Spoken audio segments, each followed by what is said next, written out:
దేవుణ్ణి మహిమపరచుట ఎట్లు అనే సంగతిని గూర్చి మనం ఆలోచన చేస్తూ దేవుణ్ణి ఆయన మాటను విని విశ్వసించుట వలన మనం ఆయనను మహిమపరచవచ్చు. మన సాక్ష్యము వలన దేవుణ్ణి మనం మహిమపరచాలి. మన మీద ప్రభువునకు అధికారం అప్పగించుట వలన, అంటే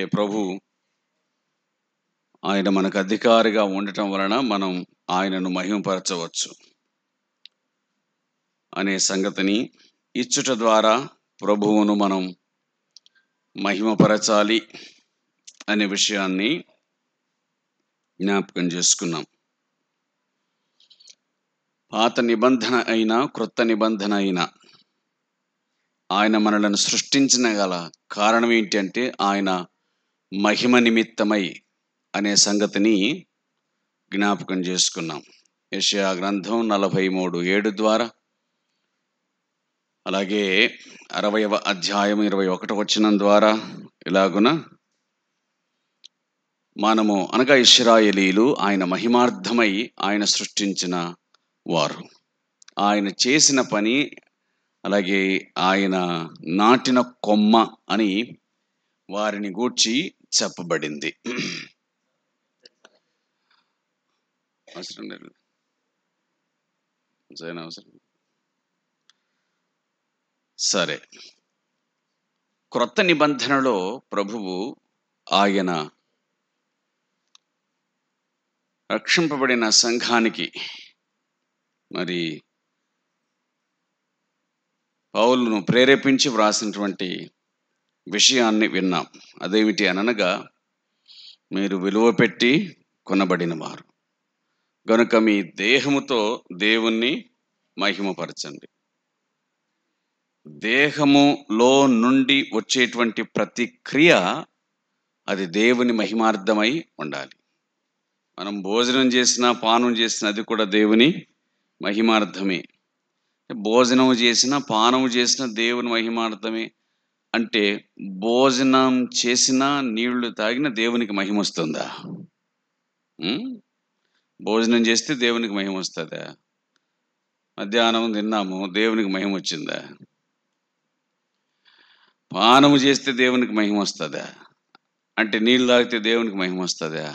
దాని అర్థం ఏంటంటే, ప్రతి చిన్న విషయములో కూడా భోజన పానాదులు అంటే అవి సాధారణమైనవి, రెగ్యులర్గా జరిగేటువంటివి. కాబట్టి దీనిదేముందులే అని అనుకోకండి. మీరు భోజనము చేసినా పానం చేసినా అది ప్రభు నిమిత్తమే అని అన్నాడు. అంటే భోజనం చేసినా అదేదో మన కడుపు సంతృప్తి కోసమని కాకుండా, మనం భోజనం చేస్తే అది మన కడుపు సంతృప్తి కోసమని కాకుండా, ప్రభువా ఈ భోజనము ద్వారా వచ్చే శక్తిని నేను నీ కోసం ఉపయోగించుకోవడానికి నాకు సహాయం చేయమని, అలాగున భుజించుటకు వీలుగా మనం భుజించాలని, దేవుని మహిమార్థమై భుజించాలని దేవుని వాక్యం చెప్తుంది. భోజన పానాదులు అంటే దానివలన కలిగేటువంటి ప్రాణం, దానివలన బలపరచబడేటువంటి ప్రాణం. అంటే ఏలియా ఒక్క పూట భోజనం చేసి 40 దినాలు, అవునా? కాబట్టి భోజనం ద్వారా బలపరచబడుచున్నటువంటి ప్రాణము దేవుని మహిమ నిమిత్తమై బతకాలి అనే ఉద్దేశంతో ఆ మాట చెప్పబడింది. కాబట్టి జీవితంలోని, విశ్వాస జీవితంలోని ప్రతి చిన్న సంఘటన కూడా అది దేవుని మహిమార్థమై ఉండాలనే సంగతి దైవ గ్రంథం మనకు జ్ఞాపకం చేస్తుంది. కాబట్టి విశ్వాసులు తమ దేహం ద్వారా జరిగించేటువంటి ప్రతి క్రియ, దాని అంతట్లో కూడా ప్రభువునకు మహిమ రావాలి అనే సంగతి దైవ గ్రంథం గుర్తు చేసింది కదా. ఇలాగున మనం దేవుని మహిమ కోసమే సృష్టించబడ్డామని, దేవుని మహిమార్థమయ్యే మనం రక్షించబడ్డాము అని దేవుని వాక్యం మనకు చెబుతూ ఉన్న విషయాలను జ్ఞాపకం చేసుకుంటున్నాం. అందులో ఆఖరిగా ఎట్లా దేవుడు మహిమపరచబడతాడు అంటే, యోహాను సువార్త 15:8 చూడగా, యోహాను సువార్త 15వ అధ్యాయము 8వ వచనంలో చూస్తే ఎలాగున ప్రభు మహిమపరచబడతాడు అని అనగా, మీరు బహుగా ఫలించుట వలన నా తండ్రి మహిమ పరచబడును. మీరు బహుగా ఫలించుట వలన నా తండ్రి మహిమపరచబడును. మీ వలన నా తండ్రి మహిమ పరచబడును. అంతే కదా, అక్కడున్న కొన్ని మాటలను తొలగించి చదివితే మీ వలన నా తండ్రి బహుగా మహిమపరచబడును అంటే, తండ్రి మహిమపరచబడాలి అంటే ఆయనందు విశ్వాసం ఉంచిన విశ్వాసుల ద్వారా మాత్రమే అది సాధ్యమవుతుంది. అంటే మనం లేకపోతే ఆయనకు మహిమ రాదా అంటే అది వేరు సంగతి. ఎవరు లేకపోయినా ఆయనకు మహిమ వచ్చి తీరుతుంది. కానీ ఆయనకు మహిమ కలిగేటువంటి విషయంలో ఆయనకు మహిమ కలిగేటువంటి విషయంలో నిష్ప్రయోజకులు, ఎన్నికలైనటువంటి నిన్ను నన్ను ఆయన భాగస్థులుగా చేసినాడు. అది గొప్ప భాగ్యం. కాబట్టి మీరు బహుగా ఫలించుట వలన పరలోకమందున నా తండ్రి మహిమ పరచబడును అన్నాడు. 2వ వచనం ఫలించు ప్రతిగా అన్నాడు. మరి ఎక్కువగా ఫలించవలనని అన్నాడు. 5వ వచనం బహుగా ఫలించుట అని అన్నాడు. 8వ వచనం మీరు బహుగా ఫలించుట వలన అని అన్నాడు. ఫలించుట, మరి ఎక్కువగా ఫలించుట, బహుగా ఫలించుట అని అనేక సార్లు ఈ ఉదాహరణ చెప్పి ఉంటాను. మనము దారి వెంట వెళ్తూ ఉంటే ఒక మంచి తోట, విరగగాసిన తోట, బాగా కాసినటువంటి తోటను చూసిన తర్వాత మరి మన నోట నుండి వచ్చేటువంటి మాట ఏంటి అంటే ఏమనొచ్చు?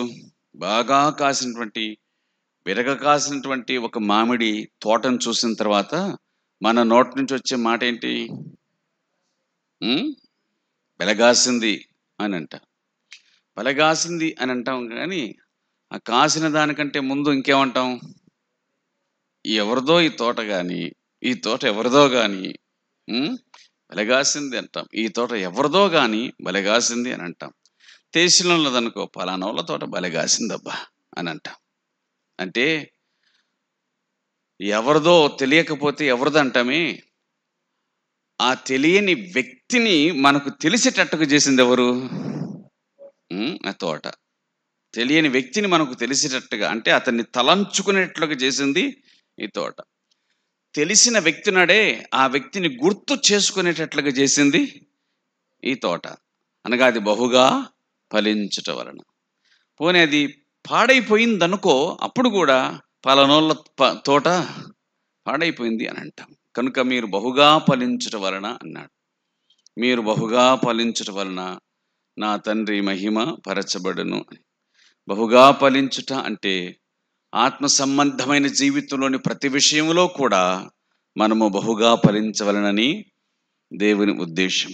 అంతే కదా, భక్తి జీవితంలోని ప్రార్థనలో ఫలించాల్సిందే, వాక్యంలో ఫలించాల్సిందే, సాక్ష్యంలో ఫలించాల్సిందే, ఇచ్చటిలో ఫలించాల్సిందే, భక్తి సంబంధమైన ప్రతి కార్యంలో కూడా మనం ఫలించాల్సిందే. అట్లా కాకపోతే కనుక నిష్ఫలమవుతామని గుర్తుంచుకోవాలి. ఒక మాటలు చెప్పాలంటే, భక్తి జీవితాన్ని నిర్లక్ష్యం చేస్తున్నాము అంటే మనం ఫలమివ్వటం లేదు అని అర్థం. భక్తి జీవితాన్ని నిర్లక్ష్యం చేస్తున్నాము అంటే ఫలమివ్వడం లేదు అని అర్థం. దేవునికి పనికి రాకుండా పోతున్నాం అని అర్థం. మలాకి గ్రంథం 1:6 ప్రకారంగా మనం నిర్లక్ష్యం చేస్తూ ఉంటే దాని అర్థం ఏంటంటే ఆయన మహిమను మనం తేలగొడుతున్నాము అని అర్థం. మనం ఆయనకు ఘనతనివ్వటం లేదని అర్థం. కాబట్టి మనం బహుగా ఫలించాలి అనేటువంటి విషయాన్ని దేవుని వాక్యం మనకు జ్ఞాపకం చేస్తుంది. అట్లా ఫలించాలి అని అంటే, అట్లా దేవునికి మనం మహిమను తీసుకుని రావాలి అంటే ఫలించాలి అని. మరి ప్రార్థనలో ఫలించవచ్చు, అలాగే వాక్యంలో ఫలించవచ్చు, సాక్షి జీవితంలో ఫలించవచ్చు, ఇచ్చటిలో ఫలించవచ్చు అని ఇవన్నీ చెప్పుకుంటున్నాము. ఫలం అని అనగానే వీటన్నిటికంటే మించింది ఇంకొకటి ఉంది, అవునా? ఫలం అని అనగానే ఇవన్నీ కూడా ఏమిటంటే వృద్ధి చెందుట అని చెప్పాలి. ఆ లాస్ట్ దానికి ఇవన్నీ కూడా వృద్ధి చెందుట. ఆ లాస్ట్ దానికి ఇవన్నీ కూడా వృద్ధి చెందుట. ఏంటిది అని అనగా, ఆ చిట్ట చివరి దాన్ని అందించడానికి ఇవన్నీ కూడా వృద్ధి చెందాలి. ఆ చిట్ట చివరిది ఏమిటి అని అనగా, ఆ చెట్టు చివరిది ఏమిటి అనంటే, మరి మనము ప్రభువు యొక్క మనము ప్రభువు యొక్క సారూప్యంలోనికి వచ్చి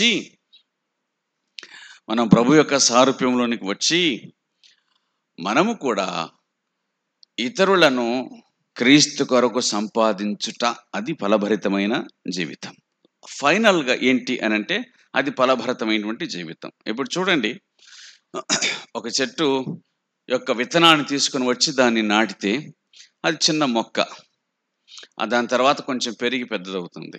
మనకేం కనిపిస్తాయంటే, ఇంతకుముందు ఏ చెట్టు నుంచి ఆ విత్తనాన్ని తీసుకొని వచ్చినామో ఆ చెట్టు యొక్క పోలికలు మెల్లగా ఆ మొక్కలో కనిపించడం ప్రారంభం అవుతుంది కదా.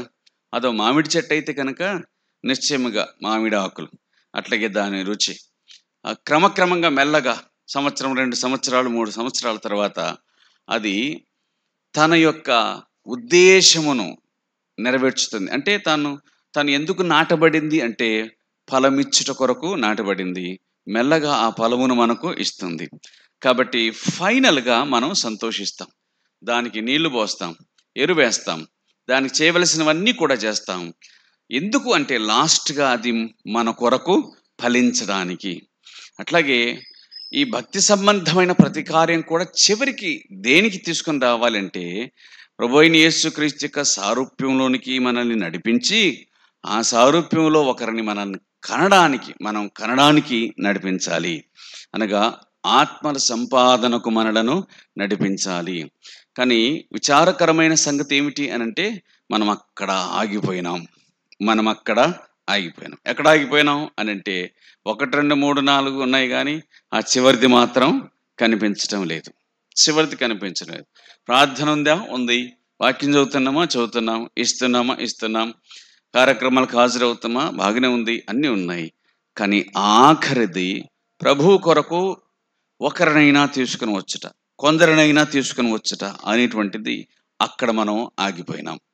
అందువలన ఆయన అంజూరపు చెట్టును చూపించి ఏమన్నాడంటే, దీన్ని లూకాసు వార్త 13వ అధ్యాయం, దీన్ని నరికి అని అన్నాడు. ఎందుకు నరకమన్నాడు ఆయన? 3 ఏండ్ల నుంచి వస్తున్నాను కానీ దీని దగ్గర ఏమీ ఫలం లేదు అని అన్నాడు. చిత్రమైన మాట అది. 3 ఏండ్ల నుంచి దీని దగ్గరకు వస్తున్నాను కానీ దీని దగ్గర నాకు ఫలమేమీ దొరకలేదే. 3 ఏండ్ల నుంచి వస్తున్నాను కానీ నాకు దీని దగ్గర ఫలమేమీ దొరకలేదే. కాబట్టి దీన్ని నరకేయి అని ఆయన గట్టిగా అన్నాడు. చాలా విచిత్రమైనటువంటి విషయం. నరకేమనడా? తను ఎంతగానో ప్రేమించి ద్రాక్ష తోటలో వేసిన అంజూరపు చెట్టు అది. ద్రాక్ష తోటలో ద్రాక్ష చెట్టే వేయాలి, కానీ ఆయనకు ద్రాక్ష పళ్ళతో పాటు అంజూర పళ్ళు కూడా తినాలని ప్రీతి, ఆశ పుట్టి దాన్ని తీసుకొని వచ్చి తన తోటలో నాటించి, మిగతా ద్రాక్ష చెట్టని ఎట్లా చూసుకుంటున్నాడో తోటమాలి, దీన్ని కూడా జాగ్రత్తగా చూసుకునేటట్లుగా అప్పగించినాడు. సంవత్సరం దాటింది, ధర్మం ప్రకారంగా అది కాపు కాయాలి. 2 ఏళ్ళు దాటింది, దాని ధర్మం ప్రకారంగా కాపు కాయాలి. సహించినాడు. మొదటిసారి కాపు కాయాలి, ఏమైంది? సరేలే, ఏమైందో, ఏ ఫాల్ట్ జరిగిందో. రెండోసారి వచ్చినాడు. రెండవ సంవత్సరం వచ్చినా కూడా అది కాపు కాయలేదు. 3వ సంవత్సరం వచ్చినాడు. అప్పుడు ఆయనకు అర్థమైంది, మొదటిసారి ఓర్చుకున్నాను, రెండవసారి సహించినాను, సరేలే అని అనుకున్నాను, కానీ 3వసారి కూడా కాయలేదు అని అంటే దాని అర్థం ఇది తన బతుకులు ఎన్నడే కానీ ఇక పంట కాయదు.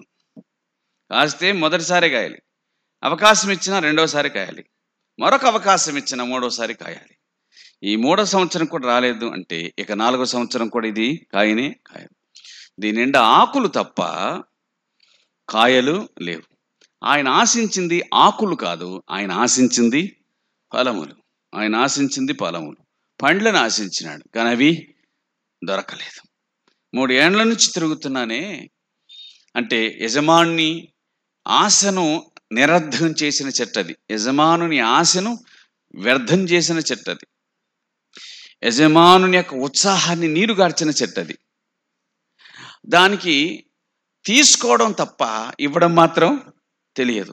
ఎరువేస్తున్నాడు, నీళ్లు పోస్తున్నాడు, అన్నీ చేస్తున్నాడు, అన్నీ తీసుకుంటుంది, కానీ ఇవ్వటం మాత్రం చేత కాలేదు. మీరు బహుగా ఫలించుట వలన ఫలము లేని చెట్టు, యజమాని చేత నరకబడిన చెట్టు, నిష్ప్రయోజనం. ఫలము లేని చెట్టు, యజమానుని చేత నరకబడినటువంటి చెట్టు. ఆయన నిరాశపరిచినందుకే ఆయన నరకేసేయి అని అన్నాడు. దీన్ని నరకేయి అని అన్నాడు. ఆకులు తప్ప ఏమీ కనిపించటం లేదు. చూడడానికి బాగుంది, బయట నుంచి చూడడానికి బాగుంది, కానీ వాస్తవానికి దగ్గరకు వచ్చేసరికి దాని దగ్గర పళ్ళు కనిపించడం లేదే అని ఆయన నిరాశపడి దాన్ని నరికివేయమన్నాడు, కొట్టిపడేయమన్నాడు. అప్పుడు ఆ తోటమాలి, అయ్యా ఇంకో సంవత్సరం అవకాశమి, ఇన్నేళ్ళు అవకాశం ఇచ్చినావు కదా, 3 ఏళ్ళు అవకాశం ఇచ్చినావు కదా, 4వ సంవత్సరం కూడా అవకాశమి అని అడిగితేను ఒప్పుకున్నాడు. సరేలే, నువ్వు చెప్పినట్లుగానే 4వ సంవత్సరం కూడా అవకాశాన్ని ఇస్తాను అని అన్నాడు. కానీ ఇట్లా ఊహించవచ్చు, అంజూరపు చెట్టు ఏమిటి అని అంటే ఇశ్రాయేలీలకు సాదృశ్యంగా కనిపించేటువంటి చెట్టు అంజూరపు చెట్టు. కాబట్టి ఈనాటికి వారి జాతీయ వృక్షం ఏంటంటే అంజూరపు చెట్టు. ద్రాక్ష గెల అనేటువంటిది వారి టూరిజం గుర్తు. అంటే ఒక ద్రాక్ష గెలను 2 మోయటం అనేటువంటిది ఉంది కదా. కాబట్టి అది వారి సంఖ్యాఖండంలో, అది వారి దేశం యొక్క పర్యాటక శాఖ గుర్తు అన్నమాట. అట్లా బైబిల్ ఏమున్నాయో అవన్నీ కూడా వాళ్ళకి కనిపిస్తున్నాయిలే, ఆ దేశంలో కనిపిస్తున్నాయి. కాబట్టి అంజూరపు చెట్టు ఇశ్రాయేలుకు సాదృశ్యం. 3 ఏళ్ళు ఫలితం లేదు, 4వ సంవత్సరం 3వ సంవత్సరం వచ్చిన తర్వాత దాన్ని కొట్టేయమన్నాడు. ఇక దానికి 4వ సంవత్సరం అవకాశం ఉండకూడదని యజమానుడు చెప్పినాడు. అప్పుడు తోటమాలి బతిమలాడినాడు, అయ్యా దయచేసి ఈ ఒక్క సంవత్సరం దానికి కావలసినవన్నీ ఇంకా ఎక్కువ చేస్తాను, ఎరువేస్తాను, నీళ్లు పోస్తాను, శ్రద్ధ తీసుకుంటాను, ఈ ఒక్క సంవత్సరం అవకాశమే. దాన్ని మనం ఇట్లా ఆలోచన చేస్తే మరి ఆ సంవత్సరం కూడా పంట పండలే. బైబిల్లో లేదు కానీ మాటకు ఇట్లా చెబుతున్నా, ఆ సంవత్సరం కూడా పంట పండలే. పంట పండకపోయేసరికి ఇక ఎవరు వస్తారు? సమయానికి ఎవరు వస్తారు? యజమానుడు వస్తాడు. యజమానుడు వచ్చినప్పటికీ కూడా అది కాపు కాయకపోతే ఇప్పుడు ఎవరినంటాడు? తోటమాలిని అంటాడు. కాబట్టి దాన్ని కొట్టేయబోతున్నాడు ఆయన. దాన్ని కొట్టేస్తుంటే అది ఆయన మీదనే పడింది. అర్థమైందా? దాన్ని కొట్టేస్తుంటే, ఆ అంజూరపు చెట్టును కొట్టేస్తుంటే అది ఎవరి మీద పడింది? తోటమాలి మీదనే పడింది. అర్థమైంది కదా ఈ మాట? అంజూరపు చెట్టు ఇశ్రాయేలుకు సూచన. వారు ఫలించలేదు. వారు ఫలించకపోతే ఆయన వారిని శిక్షించాలని అనుకున్నాడు కానీ తన కుమారుని పంపించినాడు వారిని క్షమించులాగున, వారికి అవకాశం ఇచ్చినాడు. కానీ వారి దగ్గరకు వస్తే వారు ఆయనను అంగీకరించలేదు, వారు ఆయనను తృణీకరించినారు. చివరికి ఏ జాతికి లేదా ఏ దేశాన్ని ఫలభరితమైనటువంటి దేశంగా చెయ్యాలి అని ప్రభువు తలంచినాడో ఆ దేశమే ఆయనను సిలువ వేసింది. సరే, ఇది బయటికి కనిపించేటువంటి విషయమే కానీ లోపల ఉన్నటువంటి సత్యం ఏంటనగా మనమందరం అంగీకరించబడినట్లుగా వారు ఆయనను తృణీకరించినారు. కానీ బయటికి కనిపించేటువంటిది ఏమిటి అని అంటే వారు ఆయనను తృణీకరించినారు. అంటే ఇప్పటికి కూడా ఫలమును ఫలించడానికి వారు ఇష్టపడలేదు. కాబట్టి